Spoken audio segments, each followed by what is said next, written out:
Okay, this time I'm going to show you the procedure for making a completely homemade injector cleaner or tester, very easy to make and with completely homemade tools. And all these tools that I'm going to use are cheap, easy to get and have other uses. If we don't use them here, they can be useful for something else anyway. So in this video I want to take the opportunity to do it in detail and make the electrical part very clear as well. So we're going to start by talking about the materials that are going to be used, and we're going to start, obviously, with the injectors. What we're going to want in this case, the main objective is to clean and test injectors.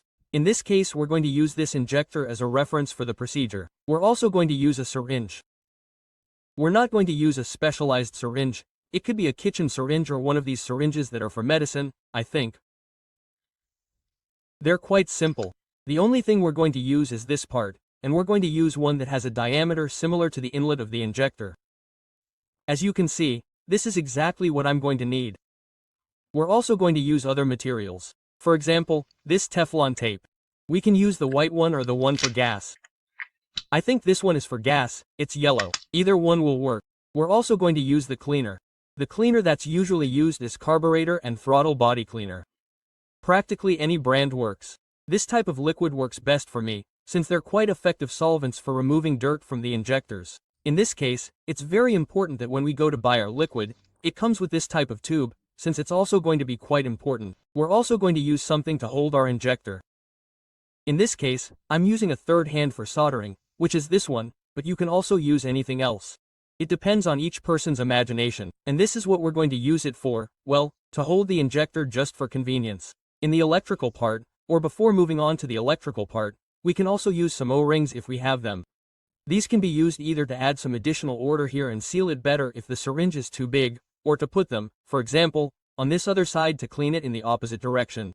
So, moving on to the electrical part, we're going to use connectors like these. They can be these speaker connectors. We can also use alligator clips to connect our electrical cables here to the pins here of the injector. In my case, I really like using this type of connectors that are special for the pins. As you can see, I take these connectors out of the harnesses when I go to the junkyard or to the car body. I like to take these types of harnesses, undo them from here by the connector, and that way I can get these types of connectors that work quite well when we want to do tests or, as in this case, we are going to connect cables directly to the pins. Of course, we are going to use a cable. In this case, I am going to use a red cable for the current and a green cable for the ground, just for demonstration purposes so that it is better understood. Also, very importantly, we are going to use a 12 volts momentary switch, which is going to be one like these. And these switches are also very easy to find. We can find them on eBay, Amazon, they also usually have them in auto parts stores. And the way to look for them is like this, momentary switches for 12 volts. And in addition to all this, we are also going to use our 12 volt source or our power source. And for that we may need a car battery, we can use a jump starter, a car charger, it can work for us. A 9 volts battery like this one can also work for us. The vast majority of injectors work from 9 volts, even less, and in those cases, the 9 volts battery will work for us. If it were the case that the 9 volts battery does not work, then we would have to use a 12 volt source. And that is basically what is going to be used. Next, we are going to start assembling the injector cleaner. We are going to start with the cleaner part and we are going to finish with the electrical part so that everything is very clear. So, first we are going to adapt our tube here to what is the syringe. As you can see, it does not reach out, so I am going to open it a little more here, to what is the inlet here.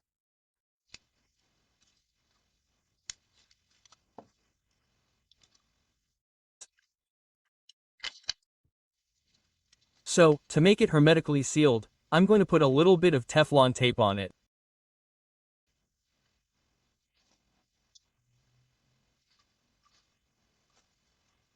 It's already fitted there, as you can see. And now we're going to proceed to put tape here so that it's hermetically sealed here. And as you can see, well, here I actually looked for a syringe that's quite suitable for the diameter of the injector inlet here.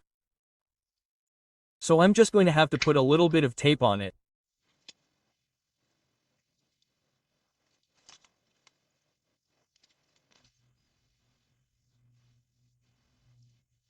Okay, it's done.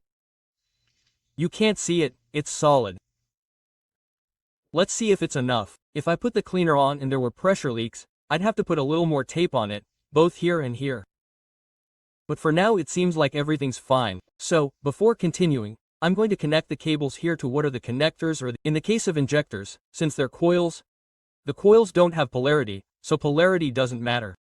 Here we don't have to investigate which is positive and which is negative, since they are coils, there is no problem in that aspect. So, we are going to put them here. Of course, we have to check that they are not going to touch. Okay, I have already put a little bit of electrical tape on them, just so that they do not touch each other, they do not short out. That's how they will stay for now. Now we are going to proceed to install it here. Okay, here everything is ready. As you can see, I decided to reinforce the connections on both sides. Here I removed the yellow tape because, when I was testing it, it felt a little more slippery than the white one, so I'm going to leave it white. It's the one that has always worked for me. I'm going to continue using the white one.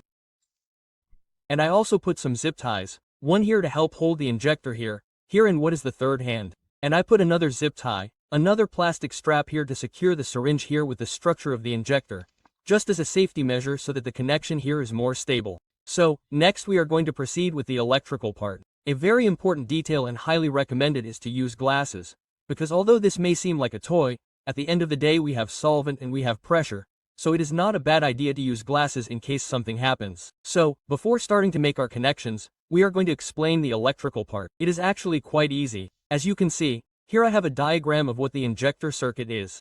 We have the injectors, as you can see, it is a coil. They only have two connectors, as you could see, they are the ones we have here. One is going to be directly to the current. In the car it comes from a fuse and a relay and the current is constant.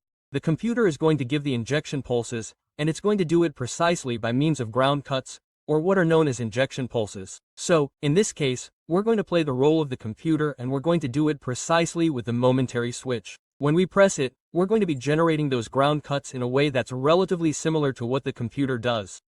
And that's how the circuit is going to work, pretty easy. So, we're going to start by connecting the current, which is going to be direct, as we saw.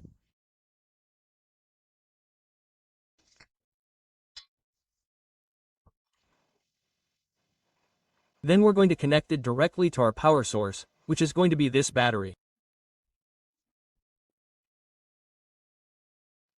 There's the current side.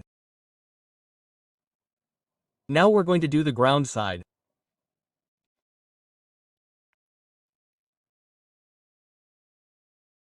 We're going to do it precisely with the switch. And there it's going to be ready. There's the wiring. Now we're just going to test that the injector is activated. As you can hear, the coil of the injector is being activated. That means that everything is connected correctly. So, let's proceed to connect the cleaning fluid.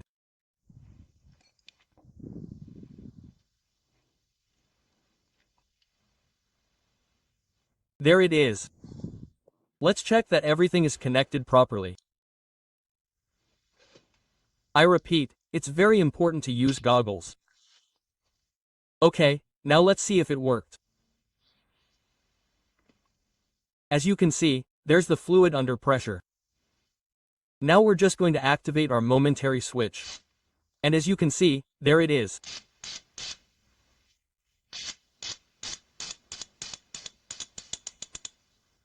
There it is. We have to do this until the injector is clean.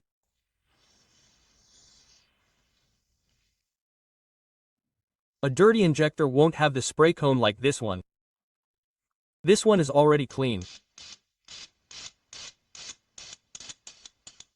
Hopefully you can see it on camera, but the spray cone is excellent. Obviously, when we test or clean injectors, many times, the first thing that happens is that they start to drip. That means they're no longer in good condition. If they can't withstand the pressure here and start to drip, it means they're no longer working. Another thing is that when we start to activate them, the spray cone is not wide enough, it does not look uniform, it looks like nothing more than a jet or a spray cone that is disproportionate. In that case, we have to clean it to try to get the spray cone to look like this one.